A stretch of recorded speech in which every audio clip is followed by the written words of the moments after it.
Okay बेटा, चलिए start करते हैं। आज हम लोगों का यूनिट 9 क्लास 7 मैथ्स में कॉन्ग्रुएंट ट्रायंगल्स, ये चैप्टर का नाम है। अब इस चैप्टर को स्टार्ट करने से पहले सबसे पहले तो ये जानना जरूरी है कि ये कॉन्ग्रुएंट है क्या। ठीक, तो कॉन्ग्रुएंट का बहुत बेसिक सा एक डिफिनीशन है, आपकी बुक में जो दिया उसी डिफिनीशन को लेकर चल रहा है कि कोई भी दो ऑब्जेक्ट, ठीक है, अगर वो शेप और साइज में बिल्कुल इक्वल है तो ऐसे ऑब्जेक्ट्स को एक दूसरे का कॉन्ग्रुएंट कहते हैं। ठीक है, जैसे मैंने अभी ये चौक लिया, दो चौक है, अगर इन चौक को देखा जाए तो इनका शेप और साइज सेम है, तो हम कह सकते हैं कि ये चौक इस चौक का कॉन्ग्रुएंट है। ओके, और भी बहुत से हम लोग डेली लाइफ में ऐसी चीजें देखते हैं, जैसे आप अगर एक ही कंपनी का मोबाइल ले रहे हैं हम, किसी एक ही सीरीज का, तो उस मोबाइल को देखेंगे तो उसका भी सेम शेप और साइज, सेम शेप और साइज उनका होगा ऑब्जेक्ट का। नोट्स ले लें, 10 की, 100 की, 2000 की, जिसकी भी है, सेम सीरीज की अगर नोट ले लें हम, तो उन नोट्स को भी हम देखेंगे तो उनका शेप और साइज बिल्कुल इक्वल है। तो ये सब के सब ऑब्जेक्ट एक दूसरे के कॉन्ग्रुएंट है, जिनका शेप और साइज बिल्कुल इक्वल है। जैसा कि इसमें देखिए बुक में दिया भी है, objects which have the same shape and size are called congruent objects and the relation of two objects being congruent is called congruence।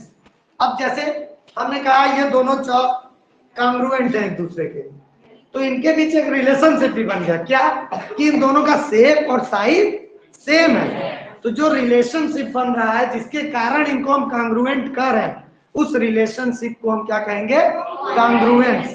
ठीक, तो समझ में आ रहा। उसके बाद कई बेसिक एग्जांपल्स है, अब आप समझ गए होंगे। कॉपी है, बिस्किट्स हैं, एक पैकेट के अंदर जो बिस्किट्स के स्लाइड्स होते हैं, उन बिस्किट्स को, बोलिए क्या बोल रहा है, जैसे ऊपर वो दिखा रहे हैं पोस्टर, बिल्कुल एक क्लास की अगर मैथ्स बुक्स लेंगे तो वो सारी की सारी मैथ्स बुक्स का भी शेप और साइज बिल्कुल सेम होगा, तो बोथ बुक्स आर कॉन्ग्रुएंट। और जिसके कारण हम कह रहे हैं कि ये कॉन्ग्रुएंस है, तो उस रिलेशनशिप को हम क्या कहेंगे, कॉन्ग्रुएंस कहेंगे। अब कुछ चीजों से स्टार्ट कर रहा है ये, कॉन्ग्रुएंट फिगर से स्टार्ट कर रहा है। जैसा कि इस बुक में देखिए दो फिगर दिया हुआ है, हो सकता है ये फिगर बनाने में आप कुछ अंतर आ जाए साइज शेप साइज में, लेकिन ये जो फिगर दिया है एक्स और वाई आपके बुक में, इन सारे दोनों के दोनों फिगर का शेप और साइज बिल्कुल इक्वल है। और एक नया वर्ड यहाँ मिलता है हमको, सुपरपोजिशन। सुपरपोजिशन का मतलब होता है ना कि जब एक ऑब्जेक्ट को दूसरे ऑब्जेक्ट के ऊपर रखा जाए तो वो ऑब्जेक्ट इस ऑब्जेक्ट को पूरी तरह से कवर करे। भाई शेप साइज और शेप का होगा तभी तो कवर करेगा। ठीक, तो अगर हम फिगर की बात कर रहे हैं कॉन्ग्रुएंट ट्रायंगल तक पहुंचने से पहले इन बेसिक चीजों को हमको जानना जरूरी है।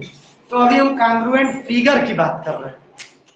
उत्पल समझ में आ रहा है बेटा कि अगर कोई दो फिगर है, उन दोनों फिगर का अगर लेंथ इक्वल है, साइज इक्वल है, जितने भी उसके साइड वो दिए गए लाइन सेगमेंट वगैरह, तो उनको जब सुपरपोज करेंगे, एक के ऊपर दूसरे को रखेंगे, तो वो पूरा पूरा इसको कवर कर लेगा। ठीक, तो इस तरह के शेप को हम क्या कहेंगे, इस तरह के फिगर को कॉन्ग्रुएंट फिगर। फिर लाइन सेगमेंट के थ्रू भी समझिए, दो लाइन है ई क्यू और एक आर एस लाइन है। अब ये दोनों लाइन की अगर, इनको कब हम कॉन्ग्रुएंट कहेंगे,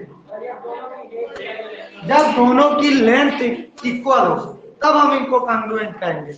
ठीक है, तो किसके कारण इनको हम कह रहे हैं कॉन्ग्रुएंट, इक्वल लेंथ के कारण। तो ये जो रिलेशनशिप बना इक्वल लेंथ, इसके कारण इनको हम कॉन्ग्रुएंस भी कहेंगे। ठीक है, इस रिलेशनशिप को कहेंगे कि ये दोनों लाइन कॉन्ग्रुएंस में है। तो अगर इक्वल लेंथ है दोनों लाइन का, इनको सुपरपोज करेंगे, एक के ऊपर दूसरे को रखेंगे तो ये पूरा पूरा कवर कर लेंगे। अब इस तरह से है, हो सकता है कहीं इस तरह से लाइन दिया हो 6 सेंटीमीटर और एक लाइन इस तरह से दे दिया हो 6 सेंटीमीटर, पी क्यू और ये मान लो ए बी। तो हमको इससे फर्क नहीं पड़ना चाहिए, किसी भी तरह दिया हो, हमको उससे क्या मतलब है, लाइन की बात हो रही है तो लाइन की लेंथ अगर इसकी 6 सेंटीमीटर है और इसकी भी 6 सेंटीमीटर है तो भाई अगर इनको एक दूसरे के ऊपर रखा जाए तो ये कवर करेंगे ना, सुपरपोज किया जाए तो कवर करेंगे। तो बोथ आर कांग्रुएंट, दोनों के दोनों कांग्रुएंट होंगे आपस में। सही है यहाँ तक? यहाँ तक कोई दिक्कत नहीं है? ठीक। कांग्रुएंस का एक सिंबल होता है, अभी हम लोग उसके बारे में बात कर लेंगे। यहाँ देखिए कुछ एग्जाम्पल दिए हुए हैं, इनको भी अब एंगल के थ्रू भी समझ लेते हैं। ये तो लाइन की बात हो गई। अच्छा, एक लाइन ये है 6 सेंटीमीटर और एक लाइन ये है 4 सेंटीमीटर, तो क्या ये दोनों कांग्रुएंट होंगे? सुपरपोज करेंगे, एक दूसरे पर रखेंगे तो पूरी तरह से कवर नहीं होगा और लेंथ भी दोनों का इक्वल नहीं है, तो both are not congruent.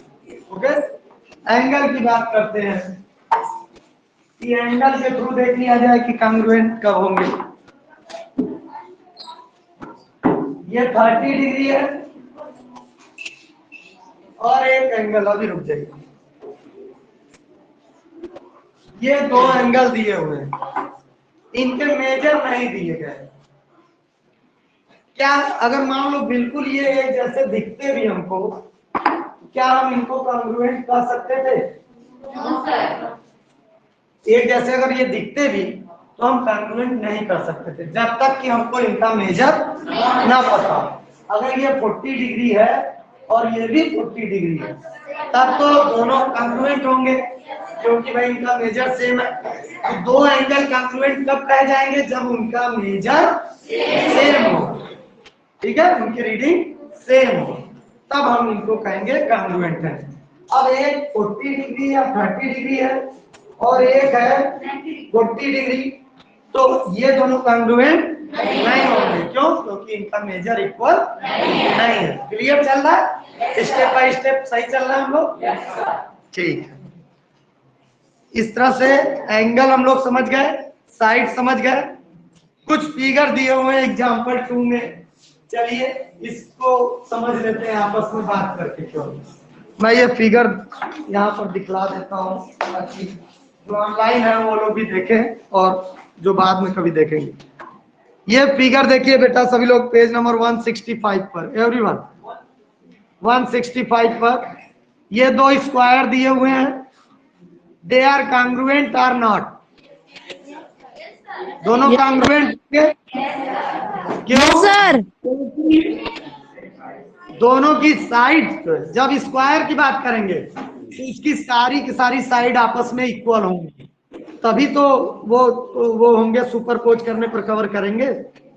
Rectangle, इसका लेंथ और ब्रीथ जितना इसका है उतना ही इसका होना चाहिए, इक्वल। Yes sir. तभी सुपरपोज होंगे, कवर करेंगे। तो इस फिगर को देखने से ये लग रहा है कि हाँ ये दोनों भी कांग्रुएंट हैं। सर्कल की बात करें तो सर्कल के कांग्रुएंट होने के लिए क्या कंडीशन है? दो सर्कल है, मेरी आवाज के अलावा कई लोगों की आवाज है। दो सर्कल, जैसे लाइन थी, लाइन सेगमेंट, उनके दो लाइन सेगमेंट था तो उनके कांग्रुएंट होने के लिए कंडीशन क्या थी कि दोनों की लेंथ इक्वल होनी चाहिए। ठीक, तो इस बेस पर हमने स्क्वायर देख लिया, हमने रेक्टेंगल देख लिया कि भाई स्क्वायर की साइड्स इक्वल होनी चाहिए दोनों स्क्वायर की, और दोनों रेक्टेंगल का लेंथ और ब्रीथ इक्वल होना चाहिए, तब जाके वो सुपरपोज होंगे, तब जाके हम कहेंगे कि दे आर इनकांग्रुएंट। लेकिन जब सर्कल की बात करेंगे तो सर्कल के केस में अगर दोनों सर्कल का रेडियस सेम है तभी ना हम कह पाएंगे कि ये कांग्रुएंट होंगे एक दूसरे के। सेम रेडियस होगा तो सर्कल बराबर बनेंगे, इक्वल साइज के। क्यों भाई उत्पन्न, सही बोल रहा हूं? रेडियस अगर इसका 3 होता, इसका 2 होता, तो ये बड़ा सर्कल बनता, ये छोटा सर्कल बनता। सुपरपोज करते तो पूरी पूरी तरह से कवर नहीं ना होता बराबर बराबर, लेकिन रेडियस सेम है तो सुपरपोज भी पूरी पूरी तरह से हो जाएंगे। तो सर्कल के कांग्रुएंट होने की कंडीशन है कि उनका रेडियस सेम है। अब इस वाले क्वेश्चन को नोटिस कीजिए, ये दोनों सर्कल जिसमें इक्वल है उनका रेडियस सेम है, तभी ये कांग्रुएंट है। लेकिन दूसरे वाले केस में एक सर्कल बड़ा है एक छोटा है। ऋतिक फोकस आने वाला, जब एक सर्कल बड़ा है एक छोटा है तो एक का रेडियस ज्यादा होगा एक का कम, यानी ये जो है कांग्रुएंट नहीं है।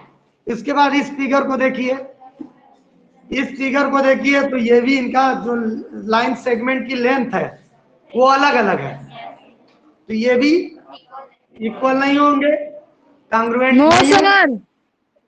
अब ये देखिए लास्ट वाला फिगर, लास्ट वाला फिगर देखिए, इनकी साइड्स का लेंथ देख लीजिए, अपनी बुक में देखो बेटा, तो इनकी साइड्स का लेंथ बिल्कुल इक्वल है लाइन सेगमेंट, तो इनको अगर सुपरपोज किया जाए एक दूसरे के ऊपर रखा जाए तो ये कवर कर लेंगे, यानी ये दोनों फिगर एक दूसरे के कांग्रुएंट होंगे। ठीक, जब ये हम लोग समझ गए तो अब आगे बढ़ते हैं।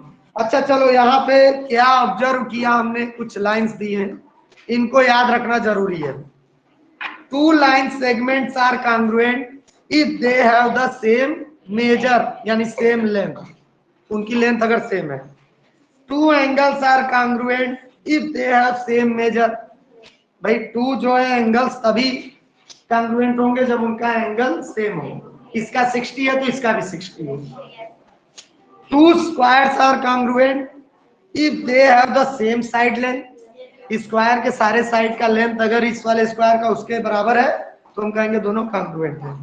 Two rectangle are congruent if they have the same length and same breadth, बात हुई है। Two circles are congruent if they have the same radius, अगर उनका रेडियस सेम है तो दोनों सर्कल कांग्रुएंट हैं। चलिए अब देखिए, अब जब हम लोग congruent figure, congruent lines, congruent square सब कुछ समझ चुके हैं, तो अब कांग्रुएंट ट्रायंगल जो कि हमारा चैप्टर है उसके बारे में समझना जरूरी है। यहाँ दो ट्रायंगल दिए गए हैं, ठीक, दो ट्रायंगल दिए गए हैं बेटा। अब इन ट्रायंगल्स को हमको दिखलाना है, बतलाना है कि ये कांग्रुएंट होंगे या नहीं। एक का नाम ए बी सी है, एक का नाम पी क्यू आर है।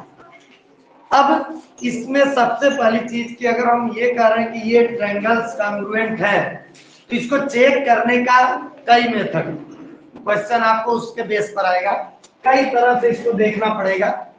जैसे एक होता है एस एस एस, मतलब साइड साइड साइड। अगर हम इसके थ्रू चेक कर रहे हैं, इसकी कुछ जो है प्रॉपर्टी है उसके बेस पर अगर हम चेक कर रहे हैं तो साइड साइड साइड के आधार पर चेक कर रहे हैं, तो हम ये देखेंगे कि इसकी तीनों साइड्स आपस में इक्वल है कि नहीं, कोई भी हो। जैसे मान लीजिए ये 3 सेंटीमीटर है, ये 4 है और ये 5 सेंटीमीटर है, ठीक, और इसका भी 3 सेंटीमीटर है, 4 सेंटीमीटर है, 5 सेंटीमीटर है। अभी इसको एक्सप्लेन हम अभी आगे करेंगे, नहीं तो यहाँ एक एक एग्जांपल देकर कंफर्म करेंगे। अभी केवल ये समझिए कि अगर दो ट्रायंगल को हम कांग्रुएंट कर रहे हैं तो भाई इसमें तीन तरह से हम देख सकते हैं। अगर इसकी तीनों साइड्स आपस में इक्वल है तो भी कांग्रुएंट हुए, अगर इसके तीनों एंगल, इसके तीनों एंगल के इक्वल है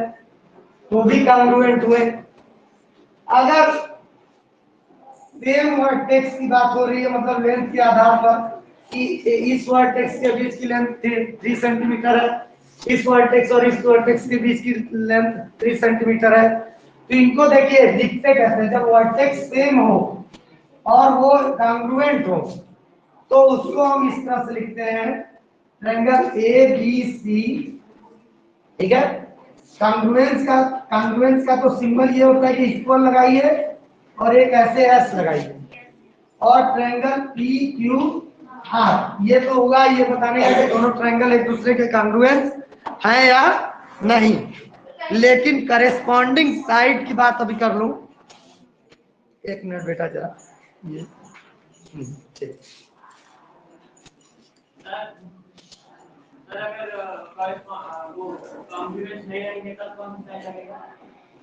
नहीं तो जब है ही नहीं तो हम क्यों ये लगाएंगे, ये साइन तो तभी लगना है जब कॉन्ग्रुएंस होंगे, नहीं तो हम क्यों कोई साइन लगाएंगे, तो वो कोई रिलेशन ही नहीं बना उनके बीच।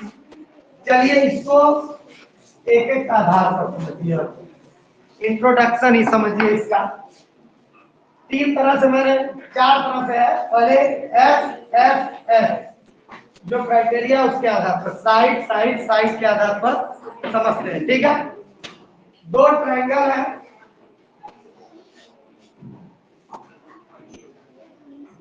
इससे भी पहले ये समझना जरूरी है कि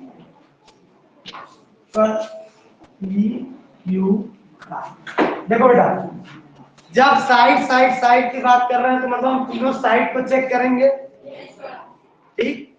तो अगर दो ट्रायंगल हमको दिए हैं तो ए के करेस्पॉन्डिंग का मतलब होता है संगत, ए के करेस्पॉन्डिंग कौन सा वर्टेक्स है टी, बी के करेस्पॉन्डिंग क्यू, सी के करेस्पॉन्डिंग आर। इसी तरह अगर हम ए बी के करेस्पॉन्डिंग साइड की बात करें तो ए बी के करेस्पॉन्डिंग है पी क्यू, बी सी के करेस्पॉन्डिंग है क्यू आर, और ए सी के करेस्पॉन्डिंग है पी आर। सही है। तो अगर A B equal to P Q, B C is equal to Q R, और A C is equal to P R, अगर ये तीनों कंडीशन हमारी फॉलो हो रही है, यानी इस ट्रायंगल के तीनों साइड जो करेस्पॉन्डिंग साइड्स है वो अगर आपस में इक्वल हो रहे हैं, नहीं तो अब तो कॉन्ग्रुएंट है ही, तब तो कोई डाउट ही नहीं है। लेकिन ऐसा भी हो सकता था, ये क्लियर है ना, कि जब ये करेस्पॉन्डिंग साइड्स इक्वल हो तो कॉन्ग्रुएंट होंगे, तो इनको एक दूसरे के ऊपर रखेंगे, सुपरपोज करेंगे तो ये पूरी तरह से कवर कर लेंगे। तो हम इसको लिख सकते हैं triangle A B C is congruent to triangle P Q R. इसमें तो कोई डाउट ही नहीं है। डाउट कब होगा, जब